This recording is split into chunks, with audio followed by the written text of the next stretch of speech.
Hello, everybody. Welcome to Arsenal X NGR Radio's Xbox podcast. As always, we got to throw up the X.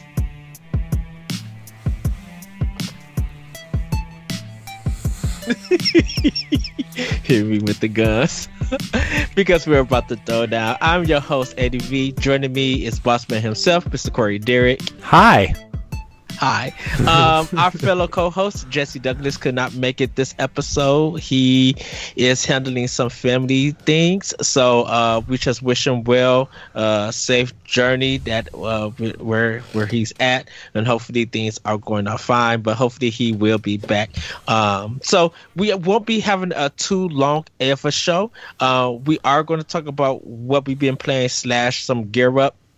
We're going to talk a little bit about Halo coming to PC and how they're doing it. And then we're going to have a small little discussion about actual reviews and how we go about it, how I personally go about a review, and maybe some other things of what we think about.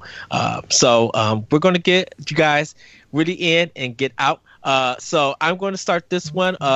I'm going to focus on one game, which is Devil May Cry 5. I have a review out for it, and you guys could see what I scored it. I really do enjoy this game. I do enjoy this Instagram filter look and style of this game.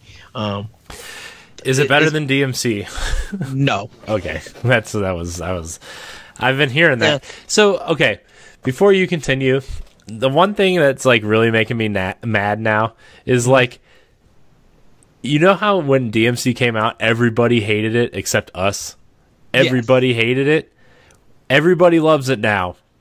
Yeah, a lot of people have been going back to the game to get ready for DMC 5, and it's just like, what was y'all arguing about? Like how good this game was? Jeez, I'm just like, come on, like. I like that's the only Devil May Cry game I've ever played, and I loved it. But like I have no affinity for these characters or anything. Like I just don't. And I actually really love Ninja Theory's game, and like now everybody loves Ninja Theory's game when they all hated it when it came out. I'm like, come on, guys, this is that internet BS. I was like, oh yeah, I like the last one. Yes, it's just cool. It's cool to like DMC now, Ed. Oh yeah. And a lot of people who've been going through the game, they were just like, they love the combat, they love the art style, and it's a very cohesive story that's just like fun, like yeah. But DMC 5 is a great game. I think it's something that people should own if you're into action stylized games. There are some big points that hinder it from being kind of perfect for me, especially the camera. The camera is a mess in this game. That's and I think one of another big problem is this switch up of the 3 different gameplay styles. Can I ask you something about the camera real quick? Is it like, because don't you use the right stick to dodge? Isn't that like, no? It's not like that in this game. Nope. The right stick is to move the camera. Oh, what was I playing recently that? Oh wait, never mind. Never mind. I remember switching the buttons on DMC to use the right stick, pressing the right stick in to dodge, and that's what I was thinking of. So I'm sorry. Yes. You do move the camera around in DMC. I'm sorry, everybody. I'm sorry. Yeah. This one, there really isn't a dodge button per se for Nero and V. There is one for Dante, and that's when I think what they did for Dante should have been fitting for Nero. I think V should have been revamped. He literally should have had a physical attack for this, but you guys could read the review for it, more thoughts on that. But I did finish it up, 20 levels in the game, and you guys can read up. Like I said, you guys can read my ups and downs for it. Last but not least, I just am starting Division 2, and I did pick up Assassin's Creed Odyssey and Horizon Zero Dawn, the DLC, the Frozen Wildlands on PS4. So I'll be jumping more to that later on. But I'm gonna hand it over to you, Corey. What's been in your arsenal? Okay, so I'm gonna save what most recently I played for last because it actually transitions into the Master Chief Collection story. But I've been playing a lot of Assassin's Creed Odyssey still. I'm 25 hours in. I'm still in the third area. It's just, man, what a massive game. And there's so many question marks on the map that I'm like, I gotta go there. I gotta find out what's there. And like I'm probably like 7 or 8 levels higher than the most recent mission that I'm supposed to be on. I'm like, I don't care. I gotta go this way. I gotta go. Check out all these question marks and do all these bounties, because like not only are there question marks that you have to you find around the map to do the area or whatever. You've played Assassin's Creed, Yes. But now there's daily bounties and there's bounty boards in every city that you go to. And like you can complete those bounties for extra XP. I'm like, well, I got to go do that now because there's a bounty board. And so like I'm just at the point where I'm like, man, this is going to be the game I play all year long because it is so big and just so beautiful. And it didn't really click with me last year when I started playing it, and I was like, man, this isn't Origins. I loved Origins so much. I loved Bayek and Aya, and I loved Egypt and stuff. And I don't know, Greece is too similar to like Rome and the Ezio collection and stuff. Like, not that I don't appreciate it, but it was just like that all that old kind of Greek and Roman stuff kind of feels samey to me. Yes. And so like I wasn't really sure if I wanted to like do that again. But man, what a game. What a game. And the boat stuff is cool. It's just a really fantastic action RPG that has no really reason to be called Assassin's Creed except for it's just an Assassin's Creed game. So I really like the stuff they kept from Origins. I think the combat's faster. I really like Assassin's Creed Odyssey. If you're looking for a really big open world action RPG, Origins and Odyssey actually you should probably play. Origins is awesome too. So I've been playing a lot of that.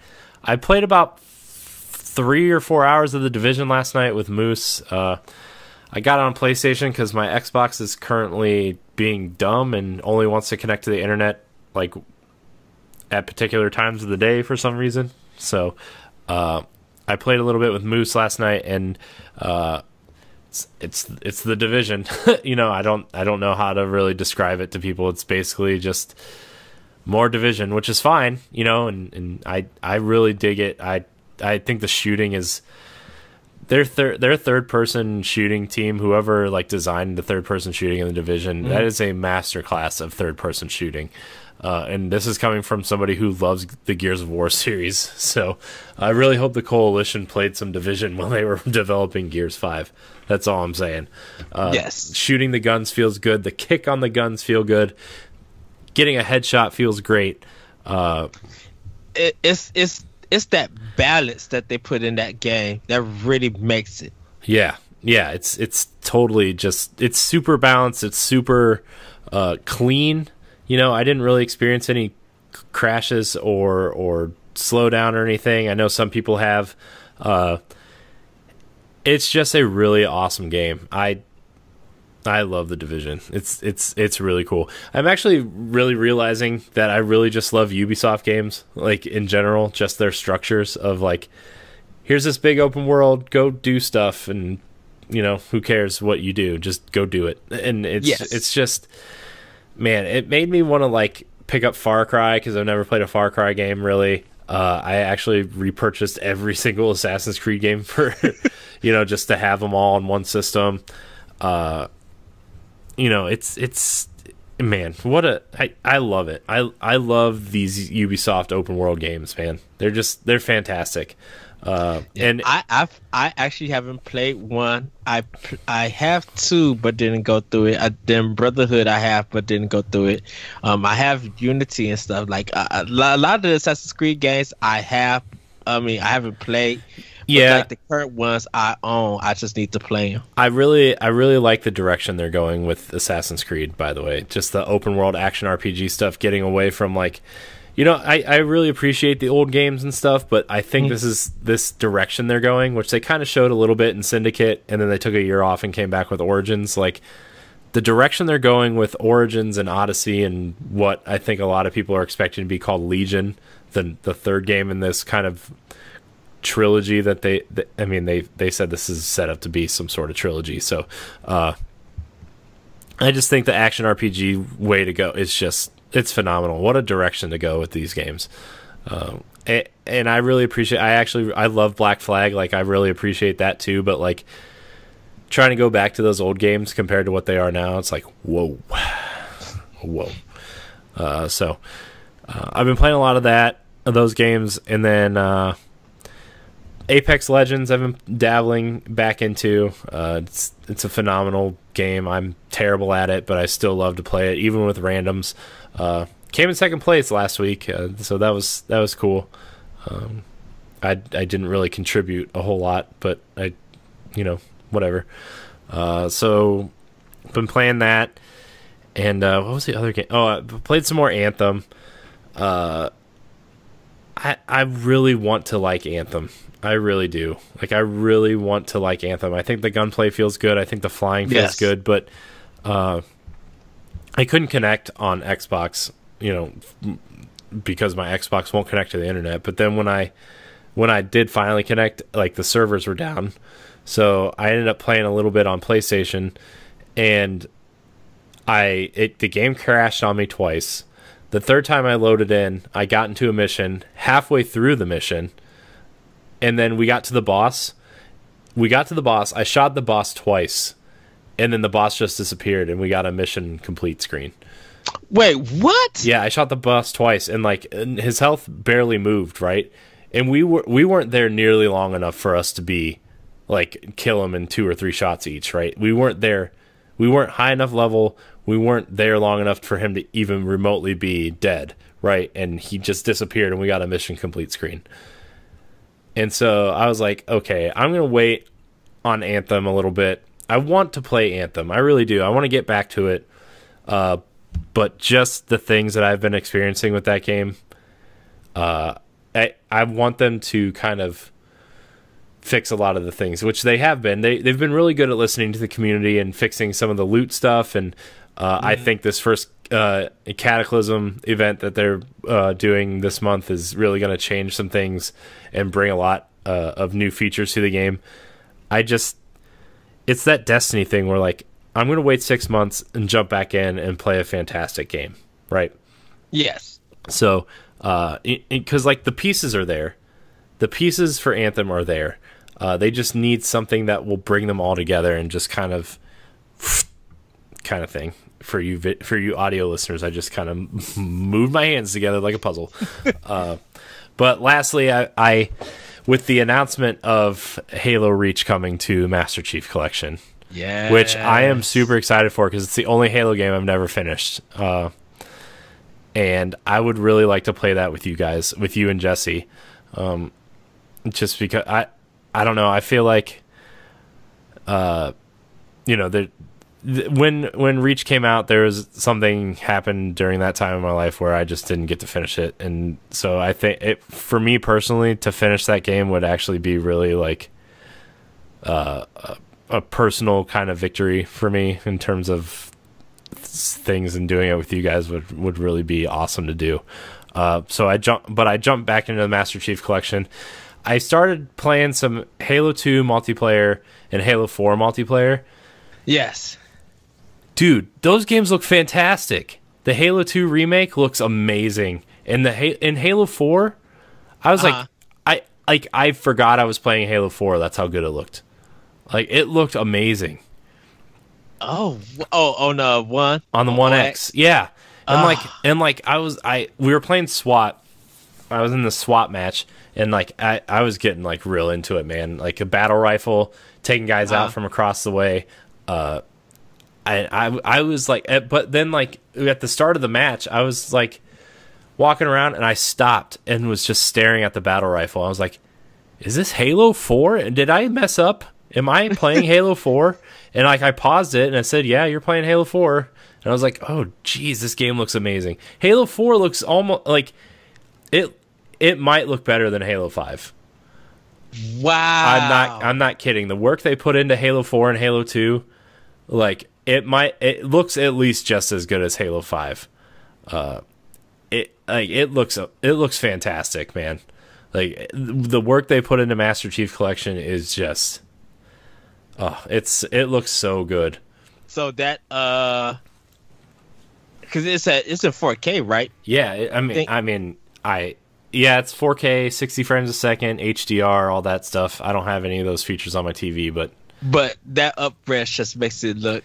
Yeah, well, I mean, like what it does is like everything is scaled to 4K, and then they downscale it for whatever type of TV you use, and just the textures, like I said the first time I played Halo 5, like the textures on the Spartan gloves or the armor or like the little like nicks on the gun, or it looks like somebody hit the gun with like something sharp and there's just like a little ding in it, like just the attention to detail and stuff.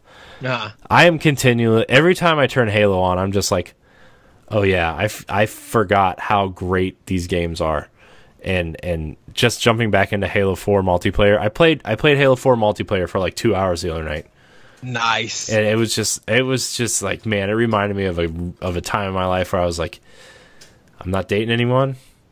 I'm not worried about anything. I'm just gonna sit here with some Mountain Dew and play some Halo 4. And let me tell you what, man, Halo 4's multiplayer is still really good, and I think it is super underappreciated. I know a lot of people didn't really care for it because it wasn't arena-based like 3 and what 5 is now. Yeah. But still being able to select your loadout and your Spartan armor and that kind of thing is just still super satisfying. Yes. And man, Halo 4, man, what a game. I love Halo 4 so much. I think when I get home from work, the time we record this episode, I think I'm gonna reinstall the Halo Master Chief Collection. Yeah, I think I really want to do like we did 4 and 5, so we're done with those things. We did 3, 4, and 5. Did I beat 3 with you guys? Yeah. Did we did? Oh, okay. Yeah. We need. I think I would really like to play through Halo 1 and 2 again. Yes, that's what I want to do. And we were doing it, but we just haven't got back into it. Jesse and I have been playing Gears 4, and it's just been like, boy. After playing Gears 4 and then going to play the Division 2, I'm like, nothing against the Coalition or anything, but man, Gears feel like the third-person shooting in Gears feels really slow and tanky, and I really hope Gears 5 feels like the Division is all I can really say.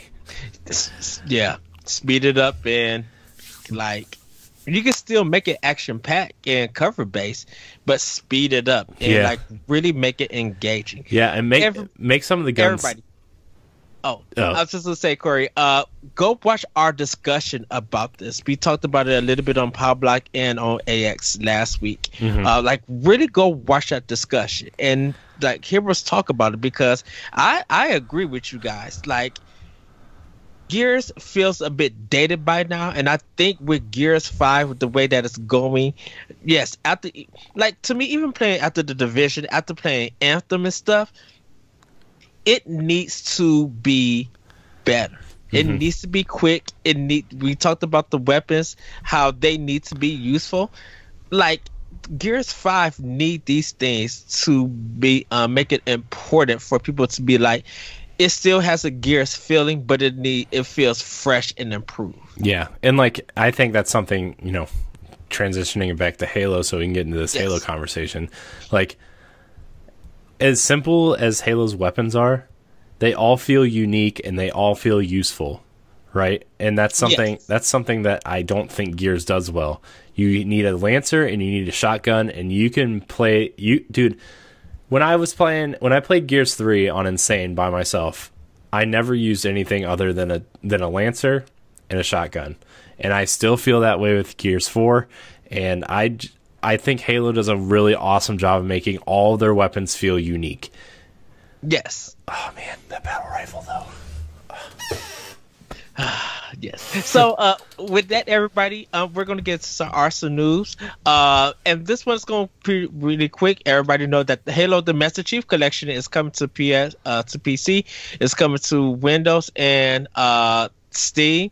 But the way that they're doing it is that 343 Industries is launching the game in chronological order for when the story takes place. The story does once again come from Game Informer, but only going to take like one interesting piece from it. So rather than releasing the MyRAD titles at once, 343 Industries is launching the game in chronological order for when the story takes place. This means that PC players will first experience Halo's Reach's campaign, multiplayer, and firefight modes, then Halo Combat Evolved, Halo 2, Halo 3 ODST, and then Halo 4. Players purchase the games individually within the Master Chief Collection as they launch, though no pricing has been announced to this point. 343 Industries has shown strong support for this bundle since it initially launched in 2014, and that will continue with the PC release. As the studio says, each game will grow and evolve with community input. Halo the Master Chief Collection will begin rolling out on Steam and the Microsoft Store later this year. I think that's cool that they're doing it that way.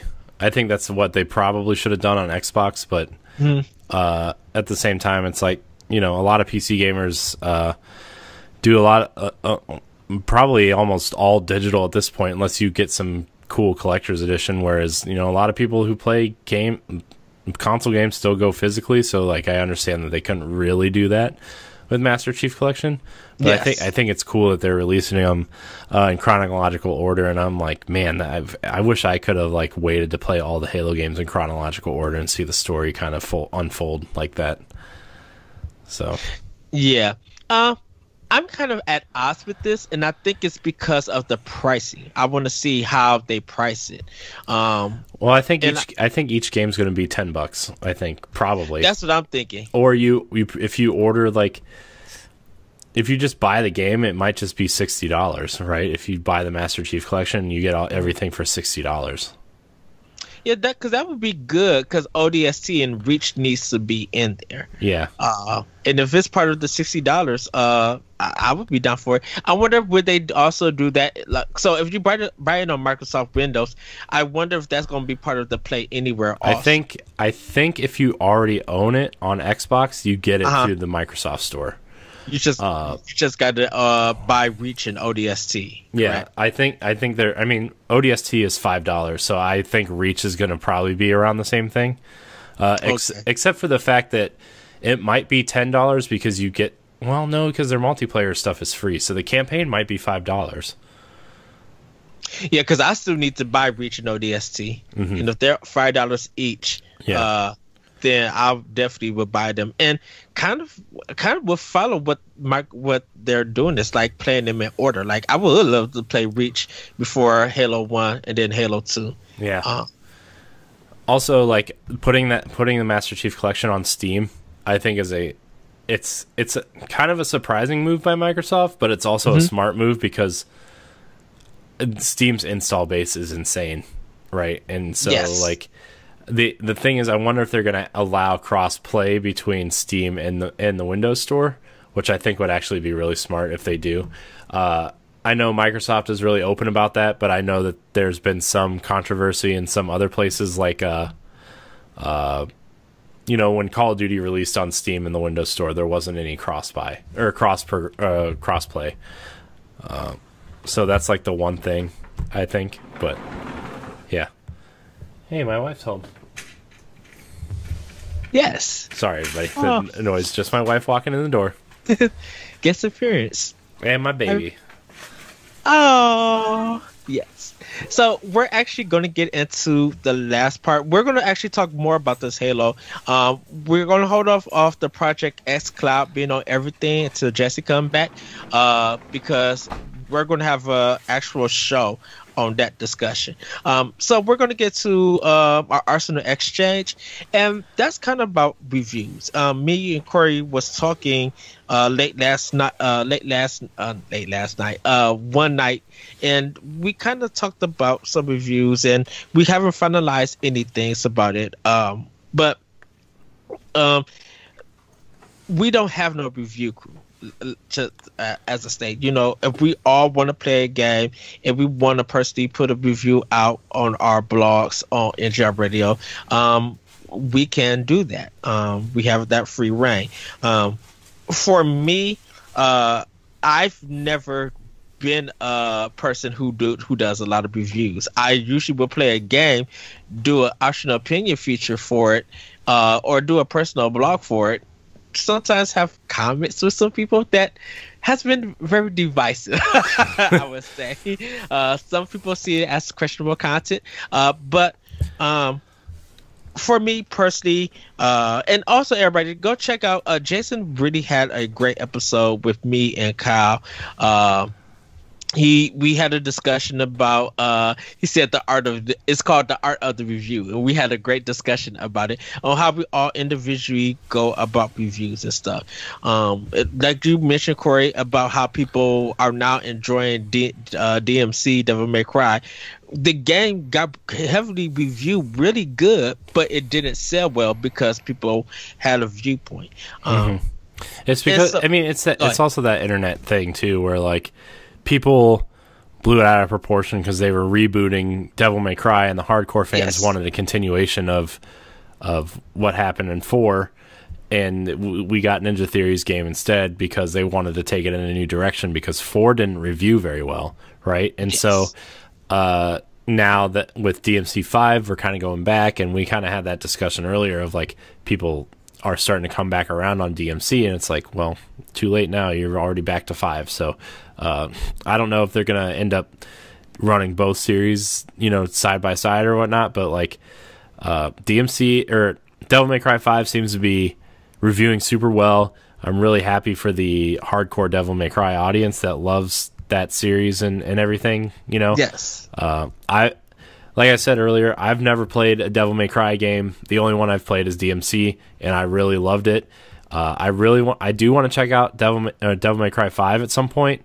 And I know that the DMC collection and 4 special edition are on Game Pass. So I might check them out, and just as like a retrospective type thing. But reviews really can bolster or hurt a franchise. Like you said, Devil May Cry 4 did not review well, so Capcom decided to reboot it, right? Yes. And the hardcore of the hardcore and the vocal minority got really angry, even though it reviewed well. They got angry, and so they went back to the original series with 5, and now it's reviewing well, and like people love it. People are loving it because it's reviewing well.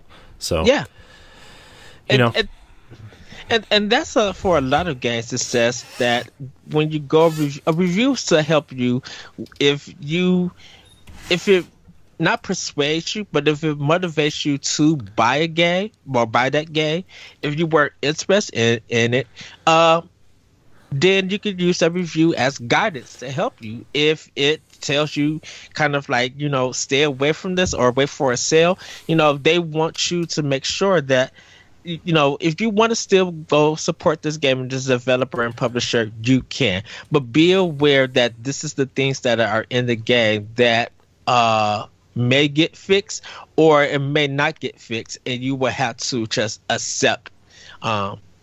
So, you have to accept it and take it as part of the experience of the game. For me personally, would you guys read my reviews over NGR Radio?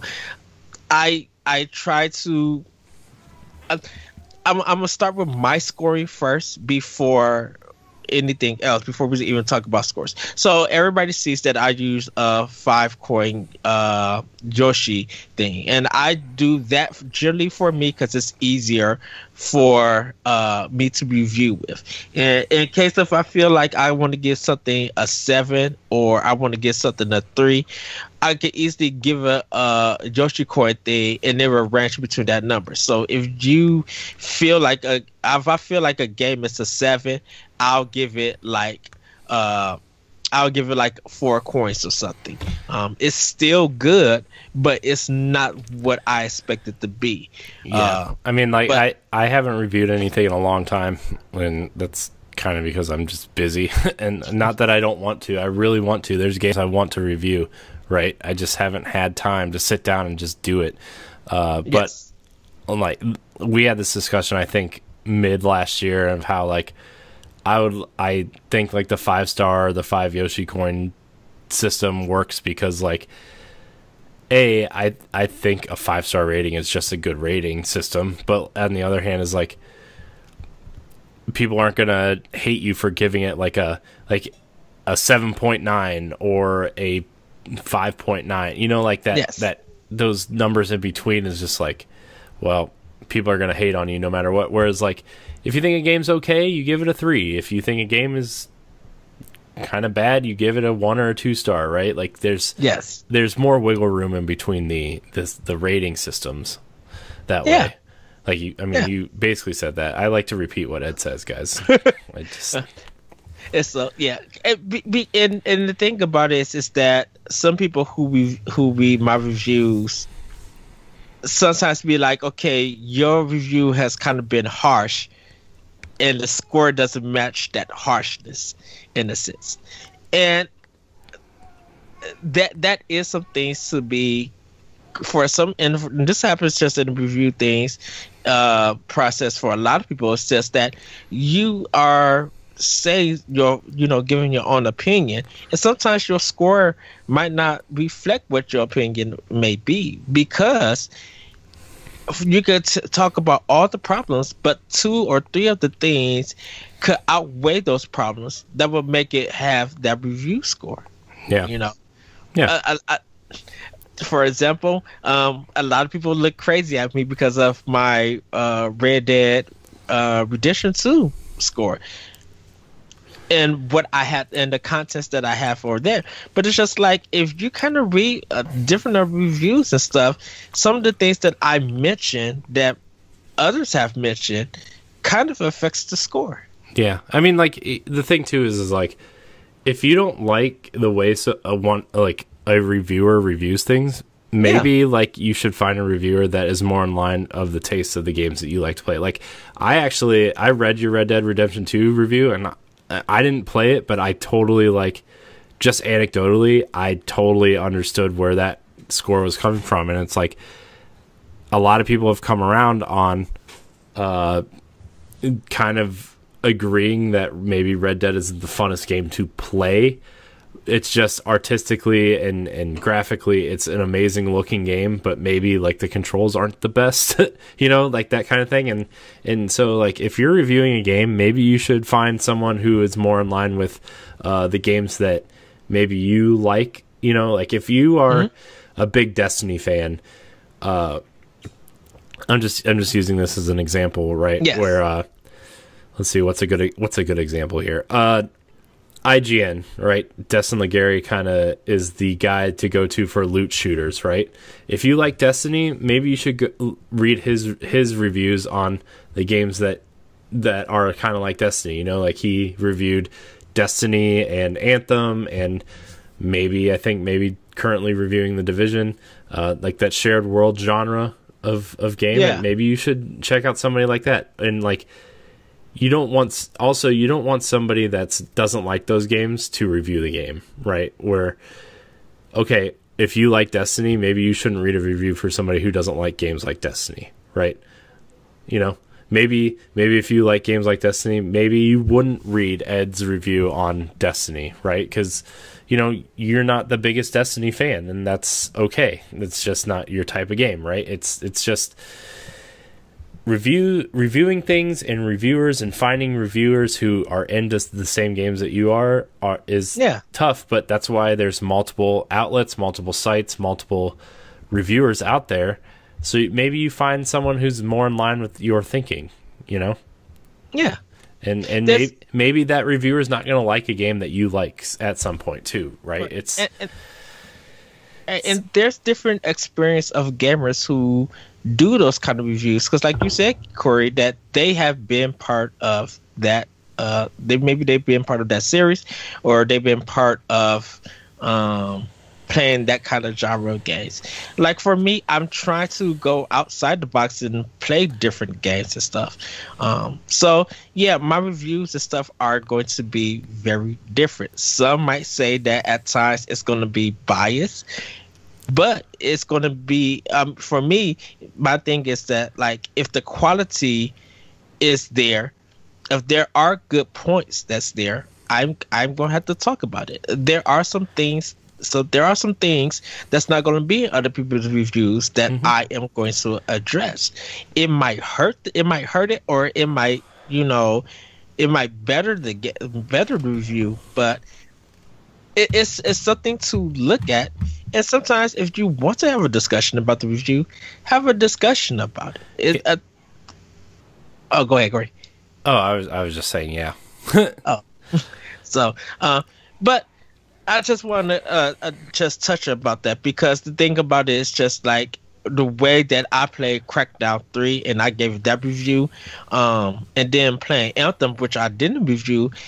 I was telling Jesse, personally, for me, if I had to actually say which game stood out in February between Crackdown 3 and Anthem, it would be Crackdown 3. I mean, like, I would agree with you. Like Anthem is a fun game, but like Crackdown stood out because it, like, not that it's like a great game or anything. Like it's right. It's a very mediocre game, but like it runs smoothly. The art style's really cool looking. It stands out. It's very Crackdown. The shooting feels amazing. Jumping around feels good. Like, playing the game is fun. And you can have a mediocre game that's outstanding, like a really, really, really fun. Or you can have a pretty looking game with a huge budget and it's not fun because parts of the game are broken at some points. And that was Anthem. It's a very pretty game. It's fun to fly, but everything else just is a dud right now. And that's, I mean, I agree with you on Crackdown versus Anthem too. Is like Crackdown was more fun to play. And yeah. And so, and that to just kind of like say things here real quick, like Ed is very opinionated, and like, I agree with you on a lot of things, but I also disagree with you on a lot of things. And and we had that discussion last week where like there's been a very fuzzy kind of like line now, especially with Microsoft, on what it means to be exclusive and stuff. And we had a very productive conversation on exclusivity and studios and stuff. And like, to be honest, like, I'm not afraid to tell Ed things. I'm, if he's right, he's right, and I will applaud him for that. And if there is something that is like wrong, and this goes for me too, people call me out too. I'm not just, I don't mean to like say Ed's a terrible person or anything. I'm not trying to say that. I'm sorry. No. I'm just saying, like, we hold each other accountable, and people and NGR are holding each other accountable for certain things. Like I talked to Moose the other day about something that he said, and talked to Jason the other day about something he did. Like, we're not afraid to hold each other accountable, and I think that makes our opinions better in a way. Where like, even if we don't agree with an opinion, we still like can give an unbiased critical thinking to help somebody get their opinion out there better. Yes. You know what I mean? And so I think that's one of the things we do well here, is like we all hold each other accountable, and it's, reviews are hard, man. And having opinions on the internet these days is even harder. But, I honestly, like, before we kind of do whatever here, I just want to say, Ed, I think you have a lot of great opinions. Some of them I don't always agree with, but I do think you have a lot of great opinions, and it doesn't matter what I think, what my opinion is, but I think you have a lot of great opinions, and I think you do well on your written stuff and your conversations and stuff. And I know people comment on your stuff and disagree with you a lot, but I just want you to know that I think you're doing. It's cool. It's cool that your opinions get that kind of reaction because it creates a conversation. Yeah. So. Yeah. So everybody, that is going to be it for Arsenal X. We kind of want to hear what you guys think about reviews. You guys can email the show at arsenalxpodcast@gmail.com. You can also join us on Facebook at our Arsenal X Xbox podcast group or fan page group. Sure. I think it's Facebook. I think it's facebook.com/groups/Arsenal X podcast. Yes. Okay. On Twitter, you can find us at Arsenal X Podcast. On Instagram, Arsenal X Podcast. You can find Jesse at Phantom Maggot AX. You can find me at That Retrocode and Optional Opinion on SoundCloud and other platforms. Corey, where can we find you at? You can find me at CoreyNHD713 on Twitter and CoreyNHD on Instagram and Twitch. And you can probably find me streaming The Division for the next couple of weeks. Hopefully my Xbox will connect to internet so I can play with Ed and Jesse. But yes, we'll see. It'll be fixed within the next couple of weeks. Yes, and you guys can find us and subscribe to us on YouTube, our Arsenal X Xbox channel, where we have AX Plays, the podcast Arsenal X, and more. Our movie commentary. The shows are going to be sometimes 45 minutes, 30 minutes, maybe even 15. So we are trying something new for the show. But everybody, have a great week. Have a great weekend. We're going to throw up the X one last time. Medium size X, because it's a medium size show. Yes. And we will see you guys next time on Arsenal X Podcast. Bye, everybody. Bye.